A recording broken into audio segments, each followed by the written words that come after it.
Part 3, The Giant's Hunger. The sun was just beginning to rise, painting the desert sky in hues of crimson and gold as Lio trudged behind Cade, her boots sinking into the sand with every step. The events of the night before played over and over in her mind. The creatures, the fight, the cryptic warnings. Nothing made sense anymore. She had spent her entire career chasing the truths of ancient myths, but now one of those myths had come alive, clawing its way into her reality. Cade walked ahead of her, his movements purposeful but tense. He hadn't said much since they left the camp, and every time she tried to press him for answers, he would cut her off with a curt "later." His eyes constantly scanned the horizon, as if expecting another attack at any moment. "Where are we going?" Lio finally asked, breaking the silence. Her voice was hoarse from exhaustion, and her body ached from the frantic escape. "There's a safe house a few miles from here," Cade said without looking back. "We'll regroup there." "A safe house?" she repeated, incredulous. "What are you, some kind of secret agent?" "Something like that," he muttered. Leo's frustration boiled over. She stopped walking, planting her hands on her hips. "Okay, no, I'm not taking another step until you tell me what's going on. Who were those things last night? What do they want with me? And how do you know so much about all of this?" Cade stopped too, letting out a heavy sigh. He turned to face her, his golden eyes meeting hers. "You want answers? Fine, but you're not going to like them." "Try me," she said, crossing her arms. He hesitated as if weighing how much to tell her. "The creatures you saw last night were reptilians, shapeshifters. They've been around for thousands of years, manipulating humanity from the shadows. Governments, corporations, wars, they've had their claws in all of it." Lio blinked, the weight of his words settling over her like a heavy blanket. "And what does that have to do with me?" "It's not just them," Cade continued. "There are other forces at play. Giants, fallen angels, demons. They've all been vying for control of this world since before humans even existed. And now, for some reason, they think you are the key to tipping the balance."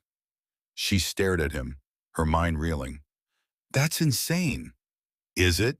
Cade said, stepping closer. "You've spent your entire career chasing myths, Leora. Giants, Nephilim, angels. They're all real.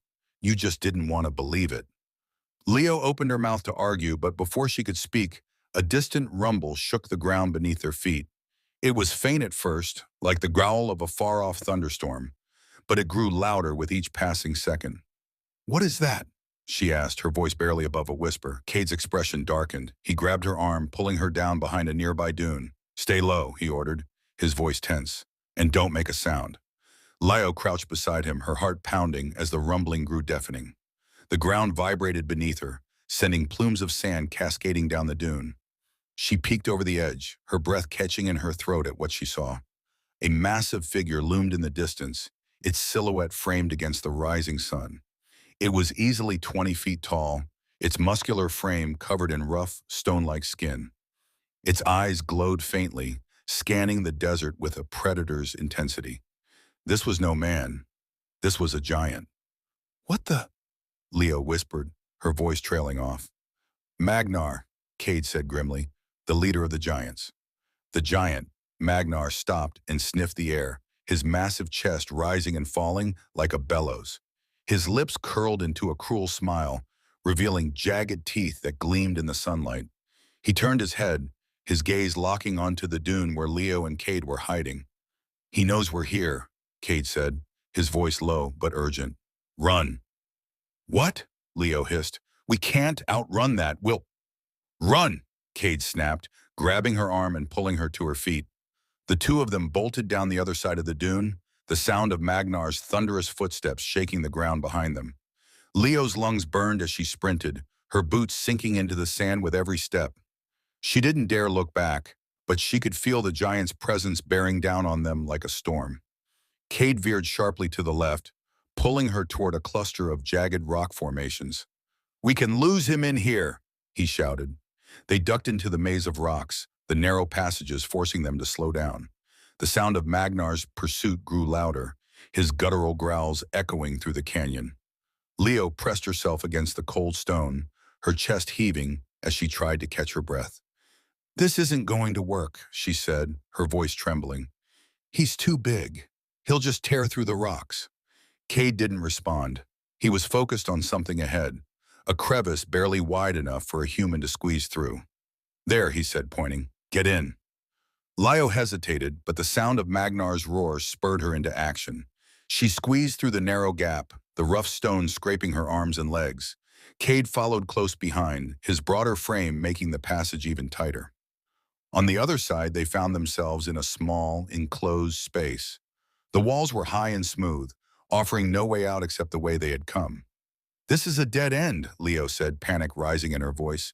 "What are we supposed to—" A massive hand reached into the crevice, clawing at the walls. Lio screamed as the rocks groaned under the pressure, cracks spider-webbing across the surface. "Stay back," Cade said, stepping in front of her. He drew his blade, its symbols glowing faintly in the dim light. "If he gets through, I'll handle him." "You'll handle him?" Lio said, her voice filled with disbelief. "He's 20 feet tall. How do you expect to—" The crevice exploded, shards of rock flying in all directions as Magnar forced his way through. The giant loomed over them, his eyes blazing with hatred as he let out a deafening roar. Cade lunged forward, his blade slicing through the air.